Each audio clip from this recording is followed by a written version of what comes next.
Philip Hamburger is the Maurice and Hilda Friedman Professor of Law at Columbia Law School.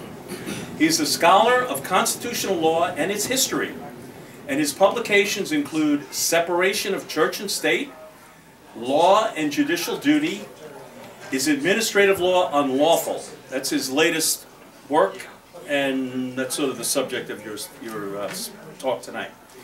And he's written also numerous articles. Before coming to Columbia, he was the John P. Wilson Professor at the University of Chicago Law School, which of course is where Antonin Scalia was a law professor. He also taught at George Washington University Law School, Northwestern Law School, University of Virginia Law School, and the University of Connecticut Law School. And it's a very short bio, so that gets me off the hook. And Professor Hamburger. Thank you.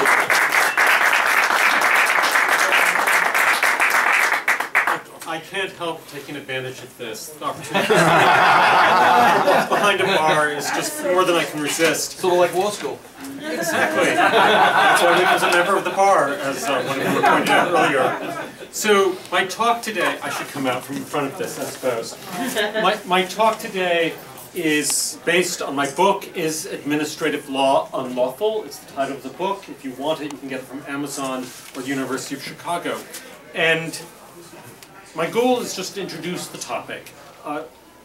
My argument is simple, that we have returned to what used to be called absolute power, or what used to be called, more precisely, the absolute prerogative. This was the sort of power that constitutions developed precisely in order to prohibit. Nonetheless, we have returned to absolute power. It has come back. Now, I should begin by saying I'm not arguing for any particular interpretation of the Constitution, like original intent. We can talk about that if you want, but that's not what this is about. I'm not arguing that we should return to the past, although you may think the past was better. I actually don't think so. What I'm arguing about instead is that we've already returned to the past. Our system of government has already returned to a sort of pre-constitutional form of government. The sort of government, the mode of governing that constitutions were designed to prohibit. So there are two things I'd like to do. It's a big topic, we can't cover it all. The two things I want to do is first just tell you a few historical stories just to get some texture of the problem, and then turn to just some of the themes of the book, picking out a few things that may be interesting or useful. So first, let's look at some historical examples of what used to be called absolute power, we now call administrative power. And in each instance, I'm going to talk about the past, but there's no need to think about it simply as something that already happened long ago. One can think about these things, although the names will be old, you can think about it as being very contemporary, actually. So, take for example, what I would call extra-legal adjudication. And I don't want to think of the FDA or the EPA. I actually want to go back to someone called Edward III. I know that's a little older than some of us. I personally don't remember him. Edward III was a 14th century king of England. And ordinarily, when he wanted to get a rule governing people, he had to go to Parliament, and Parliament would enact a statute, and that would constrain people. And similarly, if he wanted to constrain individuals for violating the statute, what would he do? He'd go to the courts, and the courts would tell individuals, you violated the law, you have to pay a penalty or suffer some other punishment. Edward wasn't content to rule in this way, so what did he do?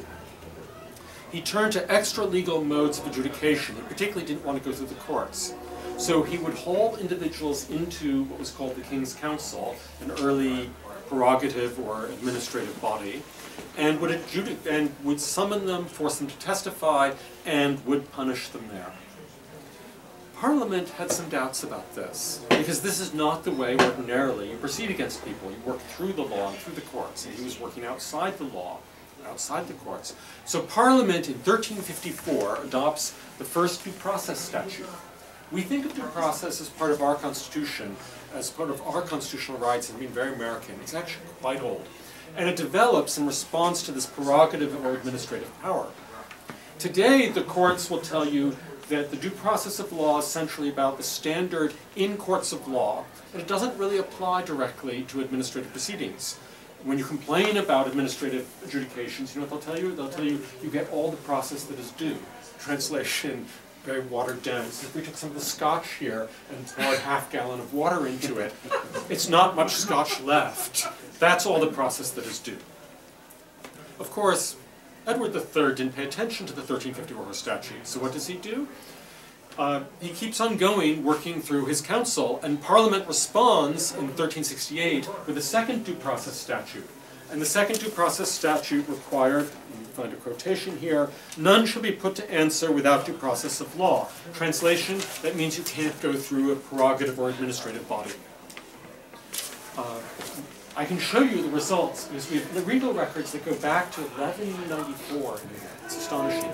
So, in the same year, a commission, an administrative body, established by Edward, seizes a man and takes his goods, and the judges hold the commission void. And I'm going to quote to you from what they say. They say the commission, or this administrative agency, is void because it was against the law, as it authorized the commissioners to take a man and his goods without indictment, suit of party, or due process.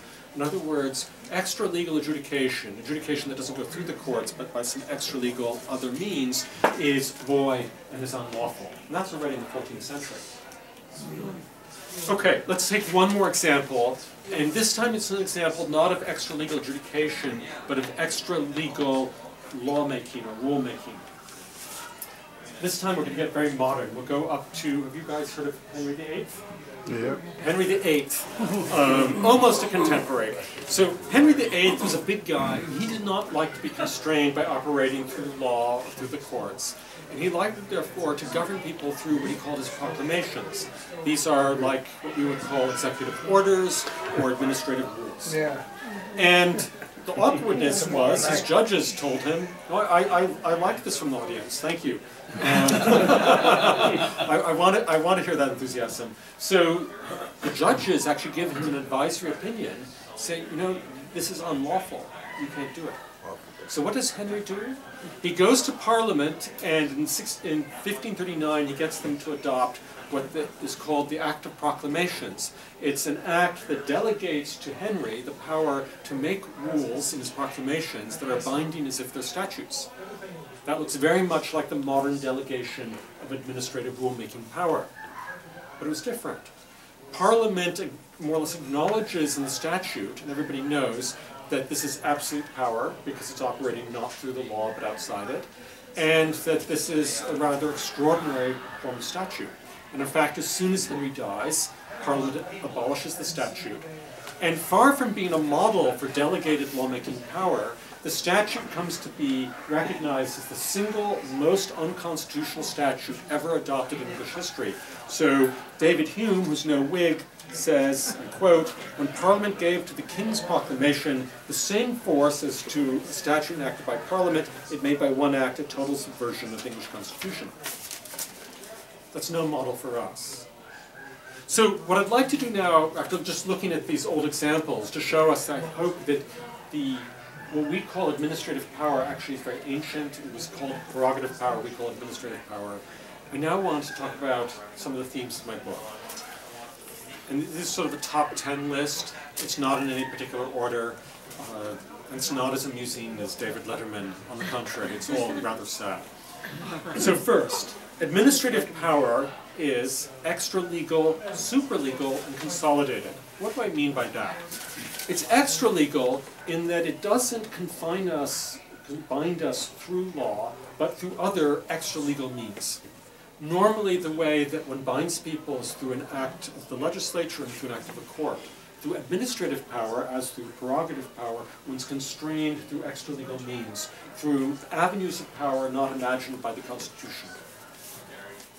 It's super-legal in that the judges end up deferring not merely to law, but to other things, in a sense elevated above the law. The 17th century judges understood this. They, in fact, from the 14th century onwards, it was understood that prerogative power, absolute prerogative power, was superlegal. This is a term its advocates used, as also the word extralegal. They thought it was superlegal because the judges had to defer to it because it was above the law.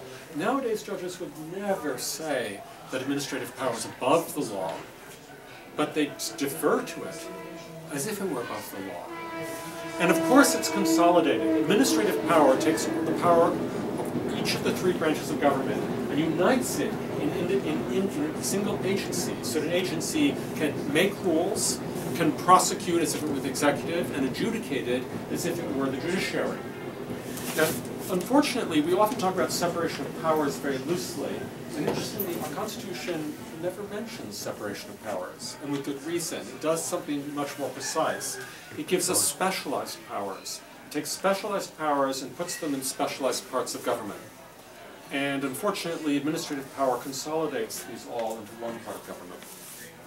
Okay, so that's the first theme. It's extra-legal, super-legal, and consolidated. Let's turn to sort of a mantra of mine these days, I'm afraid.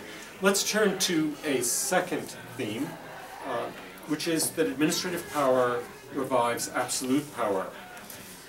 This is not just name-calling. Unfortunately, in the 1930s, a guy called Roscoe Pound, who actually supported a lot of administrative power, condemned parts of it as absolute power. And he gave a bad name to this sort of verbiage because he was a bit of a blowhard. He didn't know what he was talking about. He misused the term. I want to use it in a historically accurate term. Absolute power was extra-legal, super-legal, and consolidated. That's how medieval lawyers defined absolute power. And I just want to pick up on that old terminology. This is the language of the people who supported it. What's interesting about this is that constitutional law develops precisely to defeat absolute power. In the 17th century, the English take their ideas about due process, about parliament and all the rest, and they begin to call this constitutional law. And they do so because they're tired of the king ruling through proclamations or through the Star Chamber and administrative bodies. And so extra-legal governance was defeated in the 17th century. The Star Chamber was abolished, the High Commission was abolished, and the English developed ideas of constitutional law. We borrowed from that in our constitutions. We even more systematically bar extra-legal governance. But unfortunately, that has come back. It's revived. It's not simply that we've sort of gone back to the medieval times and said we want to have your absolute power. It's actually creepier than that. Because in fact, that absolute power survived. There's been direct continuity between the Middle Ages and our modern form of government. Because what happened is this. In the 19th century, many progressives, who tended to be members of the educated elite, they're members of what I call the knowledge class, people who get accredited by universities and colleges, they were somewhat dismayed by the nature of American legislative and electoral politics. They looked at Irish Catholics and they thought that Irish Catholic behavior in politics was unseemly, too riotous. They looked at Jews, they didn't like it. They looked at Germans, they didn't like it. They looked at blacks, and they didn't like their participation in government. And their response was, they were sufficiently American that they still want to have a republic, but their response was to take legislative power out of the legislature and transfer it to bodies populated by members of their own class. Now, they didn't know quite how to do this for a few decades. They talk about we need an aristocracy of a sort in America, but they didn't know how to accomplish it. But many of them end up then going to Germany to study. Germany had great universities, and so many go to Germany. Thousands and thousands of Americans go to Germany, to Heidelberg and Berlin, and they study, and one of the things they study most intently is administrative power. Because you see, the Prussians in the 17th century lived under a monarch, a Prussian monarch, and who realized that to run an army in modern Europe to fight the French, you needed a bureaucratized society to support a bureaucratized army. And so the Prussians systematized the prerogative or personal power of the king as the administrative power of the state. And soon all of Europe came to be governed this way. The French Revolution is followed up by Napoleon, who similarly takes the prerogative power of the king and translates it into the administrative power, the droit administratif of the state. So Americans go over and study this stuff, and they realize that's the model for taming the riotous character of American electoral politics. I won't quote Woodrow Wilson, but Woodrow Wilson is quite eloquent, if rather awful, on the subject of why he wants to make sure that he no longer has to persuade, as he puts it, Irishmen, Germans, and Negroes of the need to adopt reform or progressive policy, because that sort of policy, he thought, is not going to be persuasive to a diverse multitude. is really quite sobering. We can talk more about this later, but the progressive shift of power out of the legislature is the source of this, and it's borrowed from Germany. Germany is the source. And so what this means is prerogative power wasn't revived, it continued. It survived and circled back from the continent. Okay, third point. Administrative power is unconstitutional. The United States Constitution very carefully places legislative power in Congress, it places judicial power in the courts, and it places executive power in the executive, particularly the president. And it does all of this not merely a sort of launching pad for these bodies to create yet other powers, because those are the regular modes of government. It also, interestingly, protects procedural rights. And this is very important, because the courts have understood procedural rights to be merely rights you have in court, not when you're proceeded against administrative adjudications. But as I hinted already earlier in the history of due process develops precisely to bar prerogative or administrative, in other words, extra-legal adjudications. The main point of making a constitutional right is not to limit the court, so it does that, but to limit going outside the courts to constrain people. And the same is true, for example, of the right to a jury. The earliest cases, constitutional cases, holding statutes unconstitutional in the United States include one from New Jersey in 1780, and several, in fact, I have from New Hampshire in 1785, which turn on the right to a jury. And in these cases, what happens is small administrative bodies run by justices of the peace adjudicate cases that are within the jurisdiction of the common law, and they do so either without a jury or with a half a jury. The New Jersey case involves a 6-person jury, New Hampshire cases involve no jury. And the courts systematically hold these unconstitutional with the state constitutions. Why? You can't say that these are ordinary common law courts. They're not. The whole point is you have to have a jury right, and if you're going to be constrained in adjudication, and that bars administrative proceedings. So all of this has been forgotten, but the Constitution establishes these rights, again, to bar administrative or prerogative power. My book shows all of this and much more in detail, but the point is there are many, many constitutional arguments that can be made against this power. Fourth point. Administrative power tends to be justified as delegated power. It's said that Congress it's actually subdelegation, because of course the people delegate their legislative power to Congress, but then said that Congress subdelegates the power to the EPA, HHS, or any number of agencies, more than 150 of them. Now, how does it do this? There's a grand debate about the non-delegation doctrine. I don't think it's a matter of doctrine. I think it's a matter of basic constitutional principle. A former colleague of mine, a wonderfully brilliant man, Cass Sunstein, has said, well, look, where's the foundation for barring delegation of legislative power in the text of the Constitution? There's no clause in the Constitution that bars delegation of legislative power. And he's right, except that I would encourage him to read the very first word, substantive word of the Constitution. I think that will help. Most people just skip over it. The first substantive word of the Constitution is all, as in the phrase, all legislative powers herein granted shall be vested in a Congress, etc., etc., etc. Why does it say all? If all legislative powers are in Congress, none of them can be elsewhere. What's more, if the grant were merely permissive, not exclusive, there would be no reason for the word all. You don't need the word all unless it's to make the grant exclusive. In other words, Congress is in fact expressly barred from subdelegating legislative powers. Fifth point, the necessary and proper clause. I don't know if you guys know about the necessary and proper clause. The necessary and proper clause states that Congress can enact whatever is necessary and proper to carry out the other powers of government. And this has been seized upon as a defense of administrative power on the theory that, well, if it's necessary and proper for the legislative power to be carried out not by Congress but by the EPA or HHS or any other agency, perhaps Congress can authorize this. And if it's necessary and proper for the judicial power to be moved from the courts into the executive, perhaps that's possible. But I think actually this misreads the clause, because the clause doesn't talk about what's necessary and proper to carry out the abstract powers. It talks about the powers as vested by the Constitution in particular persons or bodies. And once it does that, once you realize that, you realize that it's borrowing rearranging of these powers. Congress can do what's necessary to carry out the legislative power vested in Congress, or the judicial power as vested in the courts. And that means it cannot rearrange these powers. 6, and here we have a broader argument, I think one of the most important. Administrative power is not modern, but ancient.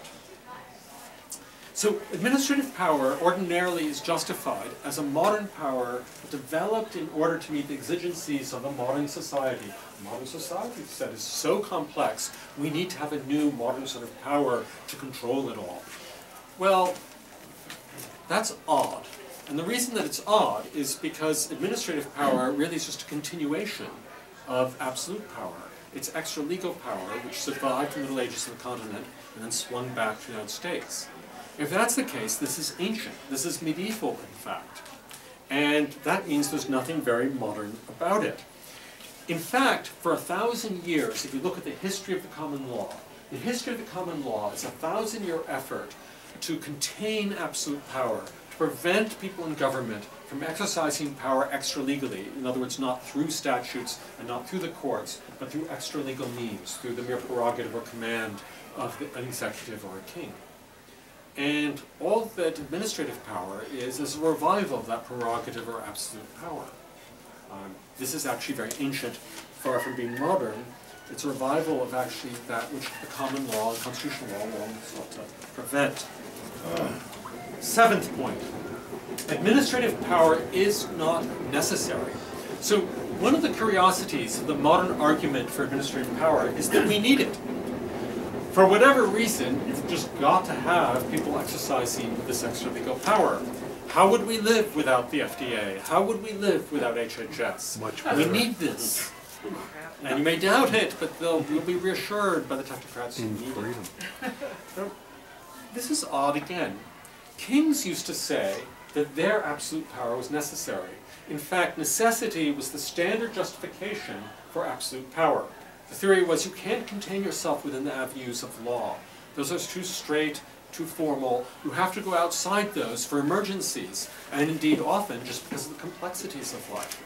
And so if you read civilian treatises, the treatises that are written by continental scholars of Roman law, which gets rediscovered in the 11th and 12th centuries, what do they say? They're always justifying the power of the prince to act outside the law because of necessity. And their phrase was, necessity hath no law. And you find this in all the civilian treatises.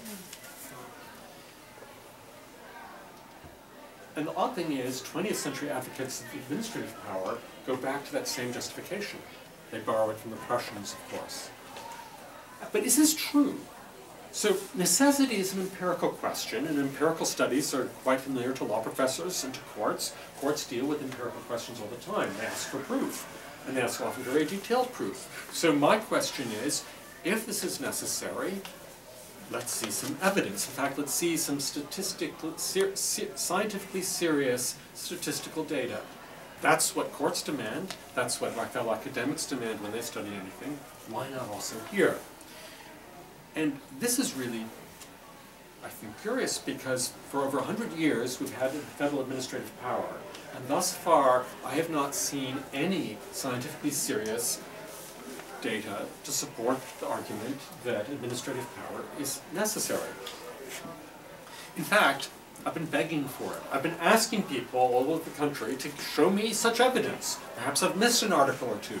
None has been produced thus far. I look forward to any if you can send it to me. And by the way, think about the necessity and how you have to prove it. It can't just be any necessity. So you can't just show that, for example, in 1890, administrative power was necessary. That was a long time ago. Nor can you say, oh, it was proved it was necessary in the 1930s. How many of us were even alive in the 1930s? In fact, it isn't even relevant to prove that it was necessary in 1990. 1990 was a quarter century ago, and the world has changed since then. We should look for evidence today. What's more, the evidence needs to be textured. If you want to show that administrative power is necessary, don't just say, as a king would, oh, there's a general necessity. Take for example drugs. I'm very interested in the regulation of science, and the regulation of drugs is a sobering question. All new drugs and devices need to get licenses from the FDA.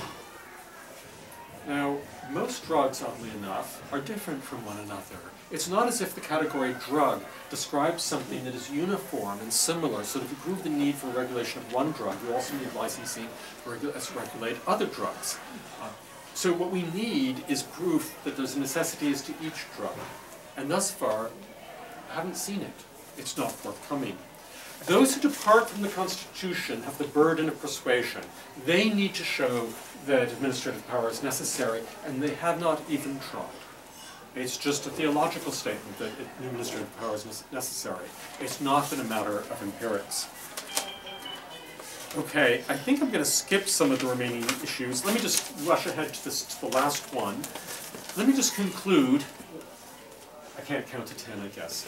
To point number 10. Common Core math. I want to move ahead to a final sort of philosophic point, but I think that is very concrete too.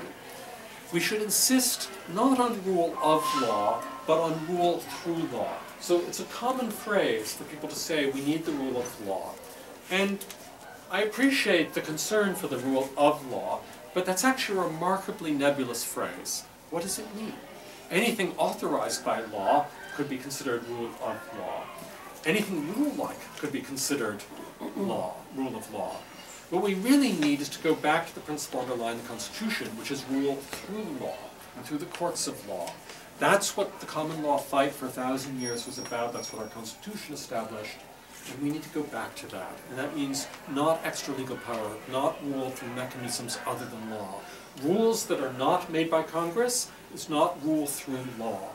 Rules and adjudications that come not through the courts is not rule through law.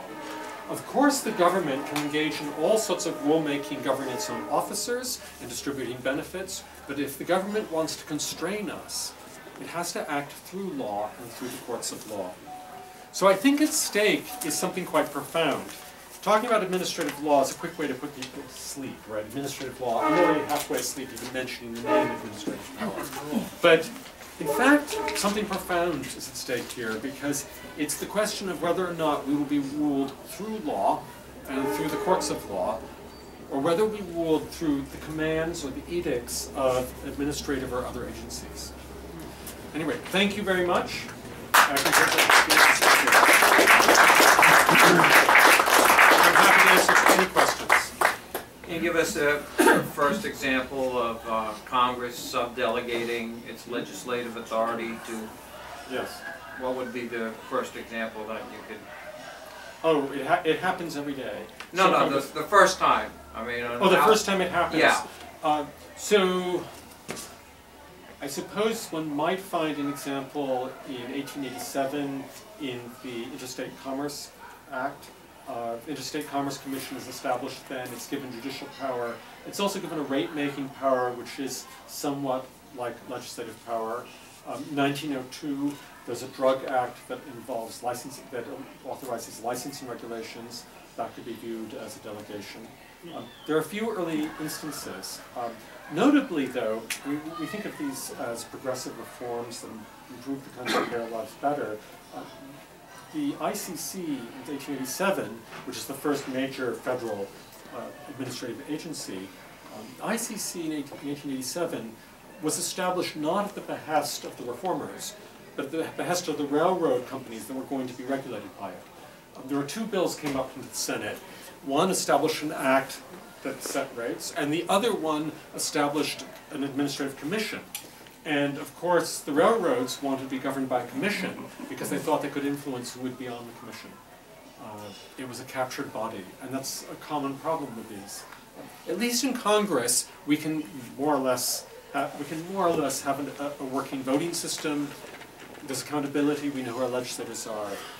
When law is made by administrative bodies, we have no idea who's making the law, and we don't vote for them. And so a lot of hidden stuff can happen, and it's very savory. Thank you. Yes? There are so many federal agencies now that have administrative power over us, the Social Security Administration, the IRS. And one of the things that sort of is the common denominator, that no matter who is elected president, the bureaucrats of these different agencies stay in power no matter who's there. So you almost have, like you said, an unelected branch of government that exists no matter who we vote for. So what, in your opinion, is the best remedy for we, the voters, to roll this back in some way? That's a good question. First of all, I should make clear that I'm not arguing against all administrative agencies. Nothing I argue requires us to abandon any of the agencies. Perhaps some of them have some expertise, usually it's a little out of date, but still, they may have some expertise that's worth sharing with Congress for it to act upon, and even to drafting. Why should they propose statutes? And I'm not arguing against administrative rules or adjudications that don't constrain. So the Social Security Administration adjudications are all about the distribution of benefits. I'm not arguing against that. It seems to me that's a very legitimate executive function. There's no intrusion on legislative and judicial power there. I'm only concerned about those that bind. But that's still a large part of administrative power, and it's not clear how to push this back. It strikes me that although I think we always have to keep in mind the breadth of the argument against administrative power, one can move step by step. There's lots of low-hanging fruit. Waivers. Waivers are clearly unconstitutional. These are a revival of the so-called dispensing power. The dispensing power was the power of an English king to write a letter to an individual dispensing with obligation of the laws to them. This is still done. It's called a waiver. A private letter relieves somebody of the obligation of law. This is scandalous. This should be litigated. I can imagine the courts would not go along with it. Another possibility, forfeitures. There's a very strong reaction against police forfeitures, right? Where they simply will take your property, even though you have not been convicted of a crime. Perhaps you're not even directly involved in a crime, but your property was used. Traditionally, forfeitures were just another name for a type of criminal penalty, and you had to be convicted of a crime before a forfeiture could be imposed. This is a violation of the takings clause and of due process and of jury rights. Long list here. And I suspect that this, again, is low-hanging fruit, pretty straightforward. So I think one could just pick away and go step by step. I have one hopeful thought, which is the recent denial of cert. I don't have it with me. A cert petition was denied on November 10th in Whitman versus United States. Was denied, Scalia writing the opinion and Thomas joining it. And interestingly, Scalia goes back to the very sources that I'm interested in. He goes back to the period of James I. He notes when James tries to rule through proclamations, the judges say, no, you can't do that. And this is problematic. And so he's taking aim at the SEC there, because the SEC issues administrative interpretations which the court defers to. Now, ordinarily, interpretation of law is something the courts should engage in, not agencies. But the courts defer to the agencies under so-called Chevron deference. Chevron is a case in the 80s that established this. And Scalia points out, in his opinion, I guess it was 10 days ago, that if these are interpretations of rules that have criminal as well as administrative implications, if they can be prosecuted criminally as well as administratively, as we can under SEC regulations interpretations, perhaps there's a constitutional problem. Again, it's just a small step. I would argue that all Chevron deference is profoundly unconstitutional, because of course Chevron deference is simply a statement that there's going to be judicial bias, that the legal position of the government in a court case will always be favored over an individual. This must be unconstitutional. Scalia's not going that far, but again, it's a small step. So that gives me hope. It's hard to defend administrative power, and so I think that initially there'll be backing away at the edges. Yes? So, you said a lot of interesting things and raises many, many different questions that have come to my mind. Foremost is what's about to happen tomorrow night. Yeah. All right. And are we at a legal tipping point where we have a president who decides to act solely on his own to fashion the law and the law of the country? I mean, a civilized society is supposed to be about law. All right, and when you take administrative law to this level, I mean, this is the CEO of the country that is making law. not our process. And you know, it really files against everything that we're taught, Right. with checks and balances and everything else. So this is going to be this is a very interesting question, and I don't know if you've looked at the relevant statute, but it's a fairly complicated statute, and I confess that my book and my argument here actually isn't relevant to that. I wish I could tell you I have some magic insight here, but I don't. The book is arguing against the use of administrative power, of agency edicts, to constrain. And what's interesting about the immigration question is that what one might call administrative power, executive power, is going to be used in a sense to relieve people of the privileges from the law, relieve people of its obligation. And what that means is the argument that I've been making, I think, doesn't really apply there. I haven't looked into it carefully, so I don't want to say that too dogmatically, but on the whole, this particular argument isn't relevant there. Having said that, it does seem to me that this is an occasion where people will be interested in the general question, as you put it, is how laws are made. And there is a very great danger here that too much power is in the executive. So even though my book is not aimed at that. In beer, in alcohol of all sorts, because they realized that their customers were dying because they were wiping out their B vitamins by consuming alcohol. And if they just put out B vitamins in the alcohol, they could keep them alive longer to consume more alcohol. I'll drink to that. And the FDA said if you put vitamins in alcohol, then the alcohol will become a drug. And we will have the authority to regulate it, and we will never approve alcohol as a drug. So if you try to save the lives of your customers, we will kill you. I didn't know that. That's fascinating. That's really great. That's very, very interesting. I just heard something this afternoon on the radio about how they wanted to put vitamins in rice because the people in Africa were starving because they didn't have a certain nutrient and they couldn't get it. And The FDA stopped them from putting the nutrient in the rice. I just heard it today. Right. So on all these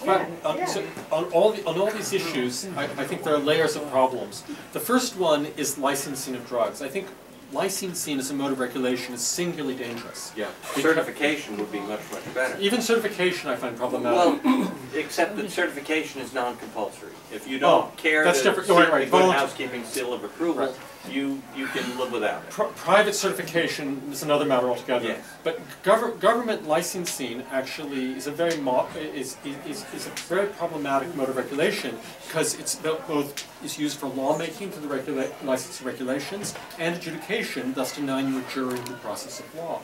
And the FDA regulation is particularly worrisome because the FDA is above all scared of one or two people getting hurt from a drug. What they don't really take into account, what they're not as sensitive to politically, is the possibility that a drug could save hundreds of thousands of lives. And so the problem is that our medical science is falling behind because of the FDA and also because of HHS that engages in other sorts of regulation along the same lines. So just to give you an example, out of 10 major pharmaceuticals these days, only 4 are still making antibiotics. The FDA has gotten in the way of the production of antibiotics, and although many people today are concerned about Ebola, what worries me much more is when we'll need antibiotics, and maybe many, many people will die. And only then, perhaps, we'll be able to deal with the FDA when people realize how dangerous this mode of regulation is. Well, the FDA is also opposing truthful labeling. When you put on your milk carton that our cows don't use bovine growth hormone, FDA requires you to say, of course, there's no evidence that bovine growth hormone is harmful in any way to the milk. And they're doing all sorts of stuff to prevent truthful labeling. They don't want you to be able to say, we don't use GMO materials in our foods. We don't use GMO ingredients. And so the FDA is getting in the way of truth and in the way of informed decisions, probably because they're captured regularly. There's a great risk of that, isn't it? Particularly in the milk industry, right? Yeah. And that's why I love your question, because it gets to what may be the best mode of dealing with these issues, which is just honesty in labeling. Honesty in labeling, whether one includes extra various additives, or one doesn't, actually solves the problem. Well, and I'm a trademark lawyer, so trademark law provides a very good place to do this, because anybody who wants can set up a certification body saying, you know, we've tested this product, and if you drive cars that meet our certifications, they won't blow up on you. Or if you use drugs that meet our certifications, or our certifications prevent GMO organisms from being used in our foods, or certified free of what's that herbicide that Monsanto keeps pushing. Right. So much of this gets to the First Amendment question, right? Yeah. And the great danger is the courts thus far have tended to assume you lose your First Amendment rights if you're engaged in commercial activity. So if you're making if you're ideologically active, then you have First Amendment rights. But perhaps you lose your First Amendment rights if you are engaged in making money. Of course, if you're a church, perhaps your First Amendment rights can be confined because you're engaged for religious purposes, 501c3. So you can't say anything political. Right. There are all these restraints in the First Amendment, and I actually think what we need is a new free speech movement. The new free speech movement would, I think, work wonders. It would be useful across the board. Yes? Yeah, getting back to what Joe was talking about earlier, I would argue that the growth and the expansion and the entrenchment of the bureaucratic state, the administrative state, is even more dangerous than he was talking about. It is the antithesis of what this country was founded on, right, which is the sovereignty of the individual. You pretty much have given up everything, and they've institutionalized the fact that they cannot be removed. So therefore, you have no accountability, you have no remedy through elections, et cetera, et cetera. And I think it actually goes one step even more dangerous than that, which gets back to, I think it was Jefferson, one of those guys who basically said that, once the law becomes beyond the capacity of the individual to even understand it, you pretty much have tyranny.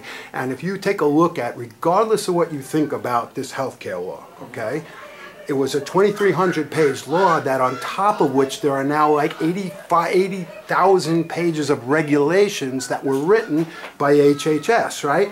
It is beyond the capacity of any human being or any bunch of lawyers to sit there and figure out what's going on, and they've grabbed that power to the point where they could say anything and you can't even say it's false. Right. So there's a very interesting question here as to what sort of government we have. In schools, one is taught that we have a republic, that our lawmakers are elected, that we have judges who exercise independent judgment. Well, some people are lucky. And unfortunately, that's not the sort of government we have. We have the shell of a republic, we still are a republic, but within it, there has developed an entirely different mode of government, which is, I don't want to say it's always a disaster. Sometimes it does some very good things, but sometimes it doesn't. And the danger is that it's not accountable in the way that a Republican form of government allows it to be. So I agree we have a terrible problem here, that our lawmakers are people whose names we don't even know. Now, I should disclaim, I spent a lot of time in Washington. Family and friends have worked within these bureaucracies, and I must say I've rarely met so many reasonable and lovely people. But however reasonable and lovely they all are, I don't want to impugn the motives of any of them. Right, the road to hell is paved with good intentions. They're celebrating right? administrative power. So I don't want to impugn them personally, but this is a system in which there's simply none of the accountability we expect. By the way, my colleagues who defend administrative power will say, well, they're accountable to Congress. But Congress doesn't really have oversight. In fact, there's an interesting question of who controls whom. We talked about capture a minute ago. One of the awkwardnesses is that the theory goes as follows. Congress controls the administrators, and the administrators control the big corporations who are so dangerous. Well, maybe, some of the time. But actually, one has to worry that corporations actually have extraordinary influence in the administrative agencies. And the agencies actually have extraordinary influence over the congressmen who supposedly are watching over them. Why? Because the congressmen are primarily worried about whether or not they get elected again. And an administrative agency can control the flow of funds to their districts. So, in fact, there's a real question of who's swallowing whom. If you have just a series of fishes swallowing each other, it's not clear who's who in all of this. And I think that's profoundly worrying along the lines that you mentioned. Question? Oh, yes. Just to follow up on the question you had before about if the president does something extraordinary. I know this is not you didn't want to get into this topic much further, but if he does do an extraordinary proclamation tomorrow that's beyond his powers, what should the remedy be? Should it be judicial? Should it be judicial? Like I understand that Jonathan Turley believes that we are at the tipping point in this country. And should Congress, what should the remedy be? Should it be through Congress? Should it be through litigation by individuals? What would you say the remedy be? If he did something extraordinary tomorrow, if he made an extraordinary proclamation vis-a-vis immigration. Okay, so first of all, I'm a very careful lawyer, and I don't like expressing opinion on substantive questions of law that I haven't studied, so I don't have an opinion on that particular subject simply because I haven't studied it. It's actually very simple. The Constitution gives the Congress two powers, right? The power of the purse and impeachment. But they don't have the, you know what to use it, but they have the remedy. The president does have a fair amount of power, particularly at the borders, and Congress has written a remarkably open-ended statute here. How this will be litigated, we'll see. But, to get into the question, there are layers of responses, right? So Jonathan Turley is actually a former colleague of mine, and he's a wonderfully entertaining and amusing guy. And I think he'll have a lot of fun litigating this. And I suspect it will be interesting, right? But that doesn't mean Congress can't respond. In fact, Congress could have acted preemptively if it wanted. Unfortunately, Congress doesn't always get its act together. I needn't tell you guys this. Right? But we have at least Congress and the courts, but I don't think that's the end of the matter. So there are also the question of what's the role of the states in all of this? Why is Congress the only one suing? It seems to me the states have profound interests in this, and they have yet really to act. It can be just as bad. Yeah. It can be. We all can be just as bad, right? And that's actually one of the beauties of dispersed power. So many people justify our federal system because it's an experiment in developing new modes of regulation. I'm actually not that positive about it. It seems to me we disperse power so we can disperse mistakes, so we don't all have to pay the price of it. And it also allows us many possible remedies. So I look forward to lawful, appropriate responses. And it seems to me when the people you disagree with act without dignity or without law, all the more reason to carry oneself high and act with law and with dignity and focus on principles. So I still have some hopes. Yes? I just would ask about the remedies of any of these administration. Well, somebody mentioned the IRS, and the only remedy that would come to mind from taking a tax class is the person affected by the law would have to go to, the administrator would have to go to court. Right. What do you think? That's a pretty. I would think that's a pretty tough burden. But I mean, maybe if you can comment on that, to have to go to court against the IRS. I'm a former tax lawyer, so I take special interest in this question. Correct. To go to court, I would think so. But go ahead, you would know more than that than me. Right. So one of the problems is that the people affected by administrative power have fought alone and lost alone. There's been no attempt to actually form a coalition against this. So when religious groups are troubled by the IRS, they fight alone. It's a religious issue. When conservative groups fight, they sometimes fight alone. It's only recently that people begin to look across the narrow boundaries and fight together. What I tell my students is, don't expect anyone to defend your rights if you're unwilling to stand up for somebody else's. And I think this should be, it is, the most profound civil rights question of our era. And so that means no one should have to fight this alone. But as an individual plaintiff, but they shouldn't bear all the costs. And that gets to us, but it also seems to me we need to be more agile in litigating these things.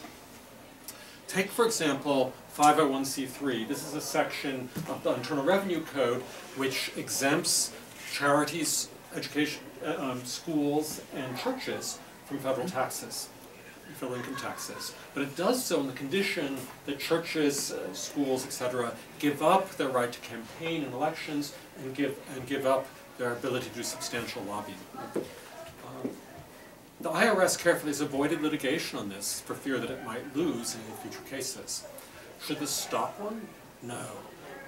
And I think state courts hold out great hope.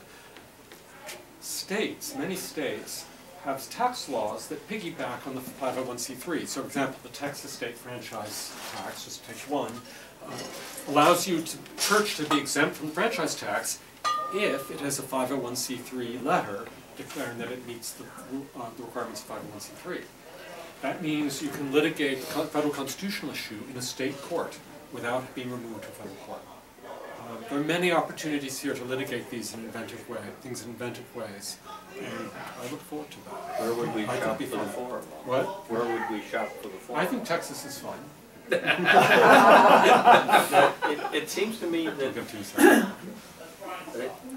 it seems to me that one of the worst things about the Administrative Procedure Act is this presumption that the administrators know what they're talking about. And if there's any rational basis for their ruling or their rules or their decision, you can't overturn it.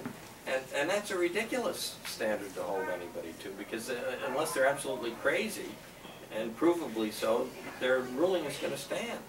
You know, there's a lot of nuttiness that isn't obviously arbitrary and capricious, which is the standard of the Administrative Procedure Act. Yeah. So I think a large part of what has to be done, in fact, the most basic remedy of all, is exactly what we're doing here, actually. It doesn't happen in the courts or in Congress. I think just being candid about what this power is will go a long way. Because once people understand it, and that's made widely familiar, then I think it will all come down and collapse. One of the things we have to think about that is administrative rulemaking is extra-legal power. It's a power done outside the path of law. It's like off-road driving, right? We have roads, and we drive on the roads, and that's relatively safe because you know where the cars are whizzing by. And the Constitution lays out avenues for power. Statutes and the acts of courts. These are the ways the government can bind us. This is like off-road driving. It's exhilarating for those in the driver's seat and a little unnerving for the rest of us. As to the substance, yes. The danger is they claim they have knowledge, but what they have is a sort of stereotyped, bureaucratized knowledge. It's the sort of scientific or technical knowledge they've learned in school a decade or two or three beforehand. Real science is actually profoundly uncertain. Real science actually is very hard to write down in rules because it's so fragile and so open to dispute. And the danger is administrative power by its very nature solidifies and turns into hard objects, things that are actually ever fluctuating and are actually so new and complicated that administrators don't understand them. So, for example, the net neutrality rules, you know how these were drafted? Yeah, from They're drafted by 6 lobbyists because the agency didn't have the expertise to draft the rules. And this is why we need experts. Go figure. I don't know. It's the more one learns about administrative power, the funnier it is. You brought up a very good point about the role of the states in this question. And I was just wondering, like, how much do you think we gave up in terms of our power to administrative agencies with the ratification of the 17th Amendment and giving over a direct election of senators to people? Because before that, the senators were meant to basically be representatives in Washington of their individual states. Right. And when, with the ratification of the 17th Amendment, they really represented the states anymore. They were, as you know, subject to the whims of the people as members of Congress were. So if we somehow were able to generate enough support to repeal the 17th Amendment and go back to what the original plan of the Constitution was, would that be a check on administrative power? For many reasons, I suspect that would be desirable. Whether that would be one's most immediate goal in fighting administrative power, I'm not so sure. What happened to the Senate is actually quite extraordinary. I share your sense that it's an underappreciated moment in American constitutional law. If you think about the power established, the political power established in our country, it's all based on localities. It's in the states, and these states are geographic areas in which we unite politically, notwithstanding our diversity. And that means we live together in a physical space, notwithstanding that we're of different religions, different degrees of wealth, different races. We have to live together. In the modern world, a lot of these local attachments get abraded, eroded, and sometimes deliberately broken down, as with the 17th Amendment. And this is a little worrisome. But it's exactly actually what you would expect from the progressive movement. If you think about who the progressives were and what animated them, it's sort of curious. There's almost at first seems to be a paradox. On the one hand, they're populists. They want they want to have plebiscites. At the same time, they want administrative power. Why? And I think the answer is that they resented the local power, the politics that comes from communities, people living in one place and working together. They want to fight those hierarchies and that sort of power and establish instead a sort of class power, the power of the knowledge class, which cuts across all these localities. People leave their small towns, go study universities, and then they feel they're above their locality and they want to put down those. And that's in fact what they did.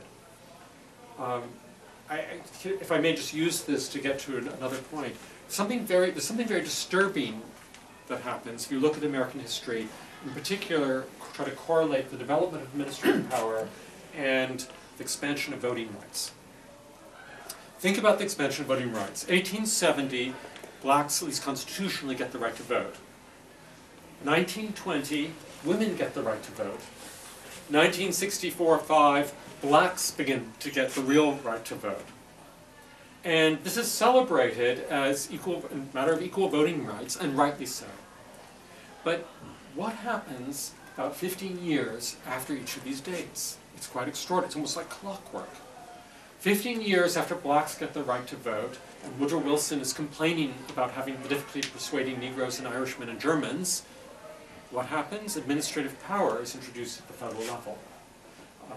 1920, women get the right to vote. About 15 years later, the New Deal, and there's enormous expansion of administrative power. 1965, about 15 years later, 1970s, enormous, and it cuts across the two parties. It's not a party question. Enormous expansion of administrative power.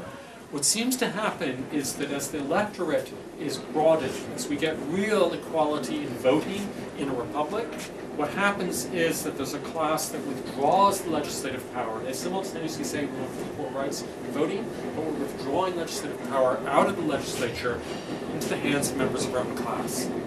And this becomes deeply disturbing, doesn't it?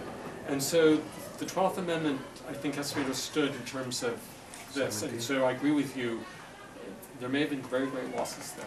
How to fix it, though, I don't know. Yes, thank you. Who's being gored by the administrative procedure next or last? One of the recruiting tools libertarians are told to use is look to see who the government is messing with today, and that's your next best recruit for the Libertarian Party. And this administrative procedure stuff should be looked at. You know, who's the latest people who are being messed up by this. And I think that's a wonderful approach.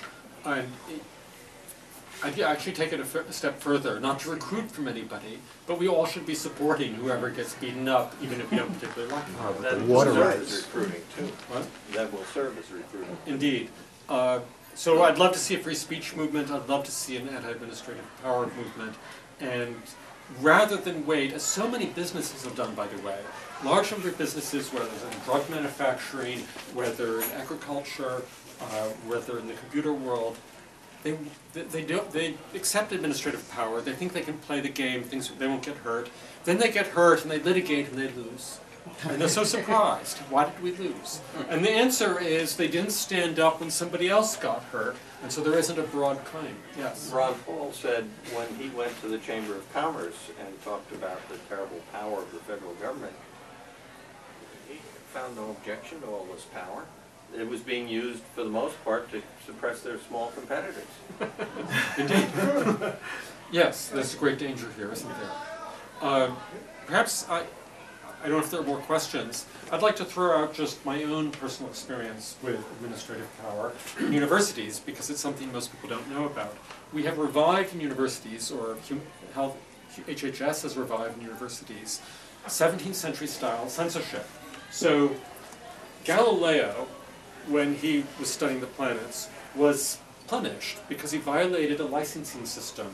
He was required by the Inquisition to get a prior license before publishing.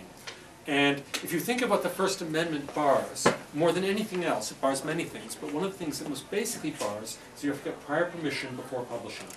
And Milton visits Galileo in prison in Italy and writes in his Areopagitica in 1644 that science has more or less been obliterated in Italy because of what happened to Galileo. And the Star Chamber engaged in this sort of licensing, and this has been considered the core example of what the First Amendment prohibits. That's it's guaranteed freedom of speech. Nonetheless, HHS requires universities to establish what it calls institutional review boards. And anyone engaged in what sounds quite nefarious, human subjects research, has to get prior permission not only to publish, but also even to do the research itself. As it happens, HHS defines research, how? As an attempt to get generalizable knowledge, by which it means publishable knowledge. So lo and behold, although it looks like they're licensing research, which sounds terribly dangerous, what they're actually licensing is an attempt to get publishable knowledge to publish it. And so we have revived 17th century licensing of speech in the press across a vast swath of academic inquiry. As a result, large numbers of academic papers in the sciences, where it's particularly valuable, can't be published. Large amounts of research can't be done. We're probably 10 years behind in our science because of this. We're all probably going to die a little earlier because of this. And this is a gift, courtesy of Health and Human Services. Thank you, Kathy Sebelius. When did this happen? It begins in the early 70s. Allegedly, it's a waiver. There's something called the Tuskegee experiment, studying syphilis in black men, Tuskegee. And this is used as an excuse for imposing this. Of course, what's interesting about the horror cases that are used to justify this, Tuskegee, Willowbrook, the Army Radiation Studies. All government studies. Exactly. It's government. In fact, HHS, in the case of Tuskegee, whose scientists have engaged in misconduct. Private scientists, especially academics, are not apt to do this. Well, that's the classic progressive MO, right? Create a problem and then more government becomes the solution, right? I can't prove that, so I won't agree. But it's an interesting theory. Here's another example of that. New York has a terrible franchise law, which stops anybody from franchising a business before they get the approval of the state attorney general. The poster child that created this law was Carvel, because they were such an abusive franchise. But in the law there's an exception for organizations that have more than a certain amount of capital. So Carvel is not covered by the franchise law. Huh. That's very interesting. I love that. By the way, if any of you have suggestions or know of interesting examples of administrative power and how it's been abused, don't hesitate to write me. I'm always welcome to get more. I'm always glad to get more information. So what's your email? What's my email? It's hamburger@law.columbia.edu. And Columbia is spelled like the university, not the country. Yeah. I had a problem with that when I first went there. I was in Chicago, and a friend came up to me, and he was very anxious, and he said, "I heard you're leaving." And I said, "Yes." I said, "I'm sorry to hear that." But his brow was furrowed. He was disconcerted. He said, I heard you're going to Columbia." And he was really, and I said, "Yes." And he was even unhappy. He was more puzzled. He said, "But I don't understand. You don't speak Spanish."